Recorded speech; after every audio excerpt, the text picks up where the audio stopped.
Hello and welcome back to another episode of Teaching Partner. Starting at a new school, whether you are a brand new teacher or a seasoned educator, you can feel like standing at the base of a mountain. It's exciting, but it can also be overwhelming. Today, we are breaking down 12 essential tips from experienced educators to help you transition into your new school with confidence. Tip number one, reacquaint yourself with the standards, goals, and expectations. Before you start, take time to understand the new school's standards, goals, and expectations. This will help you align your teaching strategies with what the school values. Also, reflect on your past experiences. They will give you confidence and help you bring positive changes to your new environment. Remember, you have the knowledge and tools to succeed. Tip number two, make friends with teachers in your subject area.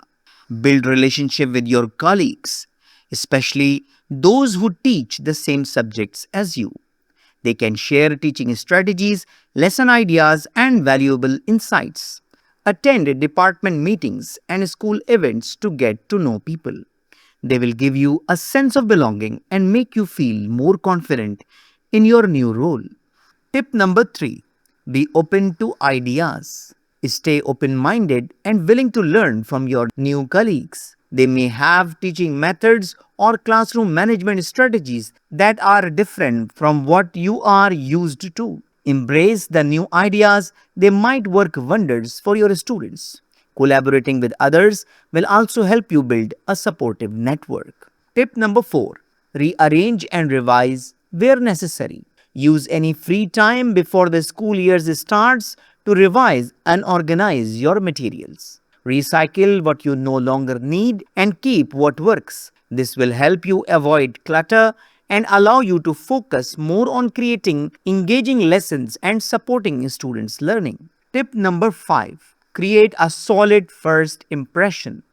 Start your new journey by building positive relationships with both students and colleagues. Have a clear classroom management plan, get to know your students' learning styles, and set realistic goals. Be proactive with communication and stay confident, encouraging, and supportive. Tip number six, begin planning for new lessons over the summer. Use part of your summer break to plan new lessons and activities. Set up your classroom early to avoid any last minute rush. Brainstorm creative ways to engage your students. A little preparation goes a long way in helping you feel calm and ready on the first day. Tip number seven, stay calm. Starting a new job can be stressful. Try to stay calm and composed.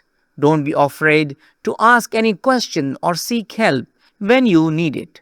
Your team, colleagues, and mentors are there to support you. Remember, you don't have to figure everything out alone. Tip number eight, form your own opinions. Let go of any preconceived ideas about teachers, administrators, students, or groups. Give everyone a chance to show who they really are. Avoid labeling people. Being open minded and non judgmental will help you build trust and create a positive environment for everyone. Tip number 9, learn the norms. Every school has its own unspoken rules, like when staff meetings are held, how to communicate with administrators, or even where to park. Take time to observe and learn these norms. Adapting to them will help you fit in more smoothly and avoid unnecessary confusion. Tip number 10, spend your money wisely. Classroom resources can be tempting, but spend your money carefully. Think about what will truly benefit your students the most. Make a list of essential items and prioritize them. Avoid impulse purchases so you can provide what your students really need. Tip number 11, don't isolate yourself. Make an effort to socialize with your new colleagues. Attend school events, join committees, or simply chat in the staff room. Building friendships and positive relationships will make your teaching experience much more enjoyable and help you adjust to your new environment. Tip number 12, don't put too much pressure on yourself. Set high expectation for yourself and your students. But remember that teaching is the learning process. It's okay to make mistakes. What matters is how you learn from them. Take a step back, breathe, and give yourself grace. With the right mindset, you can handle any challenge that comes your way. So that's all for today. I hope you enjoyed the video. I hope this video is very useful for you. So thank you very much. If you have any question, query, or you need any support for making a decision, don't hesitate to write an email to theteachingpartner@gmail.com. Thank you very much and see you in the next video. Goodbye.